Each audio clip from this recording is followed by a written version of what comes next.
Welcome student to my class.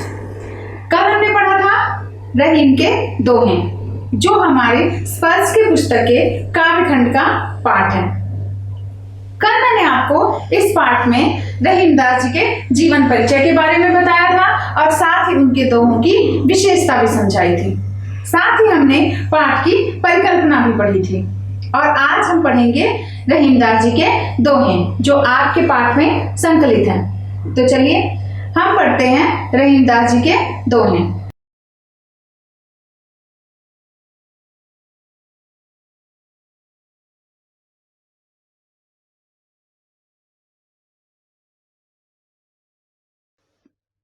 प्रस्तुत पाठ रहीम के दोहे। रहीमदास जी ने अपने इस पाठ में पूरे 11 नीतिपरक दोहे लिखे हैं और यह 11 नीतिपरक दोहों का संकलन है। नीतिपरक यानी जो बातें नैतिकता से जुड़ी हुई हैं और आदर्श व्यवहार से जुड़ी हुई हैं।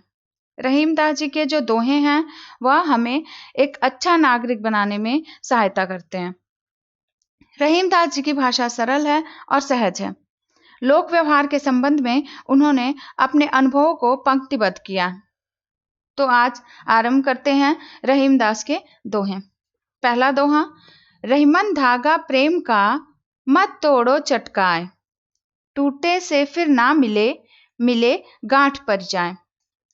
प्रेम का धागा तोड़ो चटकाए, चटकाए का अर्थ है चटका कर, झटके से। मिले गांठ पर जाए, मिलने पर गांठ पड़ जाती है। अर्थ देखते हैं। रहीमदास जी कहते हैं कि मनुष्य को प्रेम रूपी धागे को कभी भी जानबूझकर झटके से नहीं तोड़ना चाहिए। जो प्रेम का धागा है, यदि उसे, प्रेम यानी आपसी संबंध का धागा, प्रेम व्यवहार का धागा, और धागा यहाँ इसलिए उपयोग किया गया है कि धागा जो होता है वो अटूट होता है, अखंडित होता है, वो टूटा नहीं होता। लेकिन एक बार अगर धागा टूट जाता है तो वापस से हम उसे दोबारा पहले जैसा नहीं बना सकते, पहले जैसा नहीं जोड़ सकते हैं। अगर हम उसे जोड़ने का प्रयास करते हैं तो उसमें गांठ पड़ जाती है। इसी प्रकार उन्होंने यही इसका उदाहरण देकर यह समझाया है कि आपसी मधुर प्रेम संबंधों को अयत्न पूर्वक, स्नेहपूर्वक बनाकर रखना चाहिए। यदि यह संबंध एक बार टूट जाते हैं तो दोबारा नहीं जुड़ते हैं, और अगर हम इन्हें जोड़ने का प्रयास करते हैं तो मन में कहीं ना कहीं गांठ पड़ी जाती है। अर्थात कि मन में कहीं ना कहीं किसी बात का संशय, किसी बात की बाधा आई जाती है। इसलिए रहीमदास जी ने कहा है कि हमें जिस प्रकार धागे को तेजी से, झटके से नहीं तोड़ना चाहिए, उसी प्रकार हमें अपने प्रेम संबंधों को भी नहीं तोड़ना चाहिए। दूसरा दोहा, रहीमन निज मन की विथा, मन ही राखो गोय, सुन अठलै हैं लोग सब, बांट न लै हैं कोय।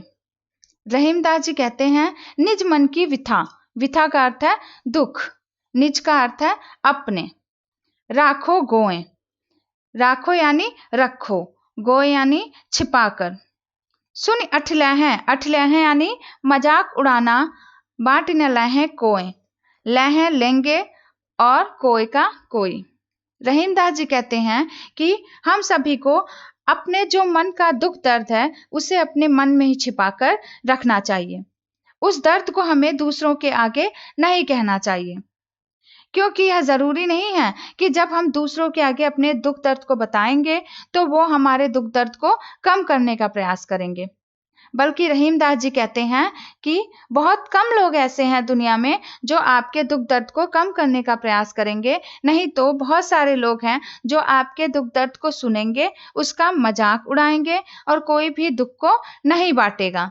तो आपको अपने मन के दुख को अपने मन में ही रखना चाहिए, सभी से नहीं कहना चाहिए, क्योंकि लोग आपकी बातों को सुनकर, आपके दुख दर्द को सुनकर उसे बांटते नहीं हैं, बल्कि उस पर इठलाते हैं, उसका मजाक उड़ाते हैं। इससे एक विशेष अर्थ प्रकट करते हैं कि सुख बांटे जाते हैं। हमें सुख बांटना चाहिए परंतु दुख को बांटना नहीं चाहिए। बहुत कम लोगों के साथ अपने दुख को बांटना चाहिए। अगला, एक्के साधे सब सधे, सब साधे सब जाय, रहीमन मूलहि सींचिबो, फूले फले अघाय। एक्के साधे सब सधे, साधे का क्या अर्थ होता है? साधे का अर्थ होता है साधना, देखना, उस पर अमल करना। सधे पूरा हो जाना। जाय मीन्स जाना। मूला ही जड़ को, सींचिबो सींचते हैं, फूला फल फूल, अघाय तृप्त हो जाते हैं। रहीमदास जी का क्या कहना है कि जब हमें अपने जीवन के लक्ष्य को प्राप्त करना है तो हमें उस एक मुख्य लक्ष्य की प्राप्ति के लिए कार्य करना चाहिए। हमें चारों ओर अपने मन को नहीं भटकाना चाहिए, बल्कि हमें उस लक्ष्य को ध्यान में रखकर, जिस लक्ष्य को हम प्राप्त करना चाहते हैं, अपने कार्य को करना चाहिए। इसे उन्होंने एक उदाहरण द्वारा भी स्पष्ट किया है कि यदि हमें किसी पेड़ को विकसित करना है, यदि हमें किसी पेड़ को हरा भरा करना है, बड़ा करना है, तो हम उसके पत्तों को, उसके फल को, उसके फूल को नहीं सींचेंगे, बल्कि कहाँ सींचेंगे? उसकी जड़ों को।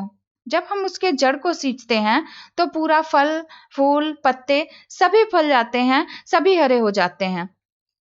इसलिए हमें जैसे पेड़ को विकसित करने के लिए उसके जड़ों को सींचना होता है, उसी प्रकार अपने लक्ष्य की प्राप्ति के लिए, जो हमारे जीवन का मुख्य लक्ष्य होता है, उसकी प्राप्ति के लिए क्या करना होता है? उसकी प्राप्ति के लिए हमें सिर्फ और सिर्फ पूरा यत्न, पूरा कार्य उसी को ध्यान में रखकर करना होता है, और बल्कि चारों ओर अपने मन को नहीं भटकाना होता है, अपना ध्यान चारों ओर नहीं लगाना होता है।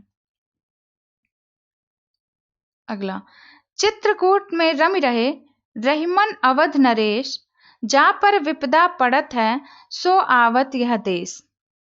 चित्रकूट में रमि रहे, चित्रकूट में यानी जहां श्री राम वनवास के लिए गए थे, रमि रहे लीन हो गए थे। अवध नरेश, अवध यानी अयोध्या और नरेश मतलब राजा। जा पर जिस पर, विपदा विपत्तियां दुख, सो वह, आवत का अर्थ आता है, देश में प्रदेश में। रहीमदास जी कहते हैं कि चित्रकूट में रमि रहे। जिस अवध के राजा श्री राम वनवास के लिए कहां जाकर रुके थे? चित्रकूट में। वहां की जो प्राकृतिक सुंदरता है, उन्होंने उनका मन मोह लिया। अर्थात वो राजा थे, अवध के नरेश थे, वो वहां भी नरेश होने के बाद उनको इतनी सुख सुविधाएं थी, इतनी सेविक सेविकाएं उनके साथ थी, उसके बाद भी वो चित्रकूट में जाकर, चित्रकूट के जंगलों में जाकर दुखी नहीं हुए। उन्होंने अपना पूरा जो राजकुमार जीवन था, वो यही तो था कि अवध के नरेश बनकर, अर्थात राजा के समान, राजकुमार के समान बिताया था। सुख संपत्ति उनके पास थी, परंतु जब उन पर विपत्ति पड़ी तो उन्हें भी चित्रकूट जाना पड़ा, उन्हें भी जंगल में जाना पड़ा, और वह जंगल में जाकर फिर भी वह दुखी नहीं हुए। जंगल में गए, दुखी नहीं हुए। जा पर विपदा पड़त है, और दोनों ही जगहों पर, यानी अपने राजमहल में भी और अपने जंगल में भी, अपने चित्रकूट में भी वह प्रसन्न रहे। दोनों ही स्थितियों में, सुख और दुख दोनों स्थितियों में वो प्रसन्न थे।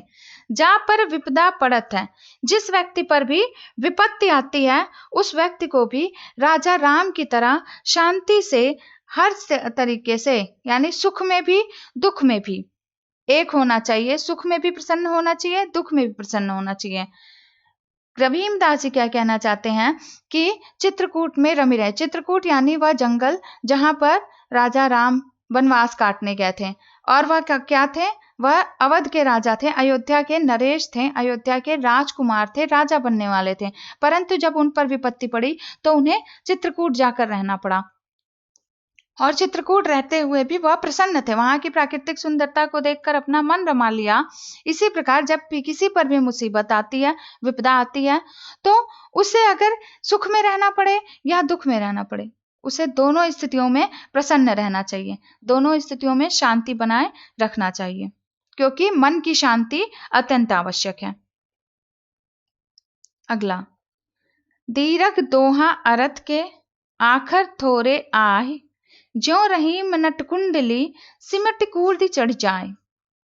दीरक दोहा अर्थ के, दीरक दोहा कहने का अर्थ है, दीरक मीन्स लंबा, दोहा मीन्स दोहा, अर्थ मीन्स अर्थ, आखर मीन्स अक्षर, थोरे थोड़े, ज्यों जैसे, नट एक कलाकार जो करतब दिखाते हैं।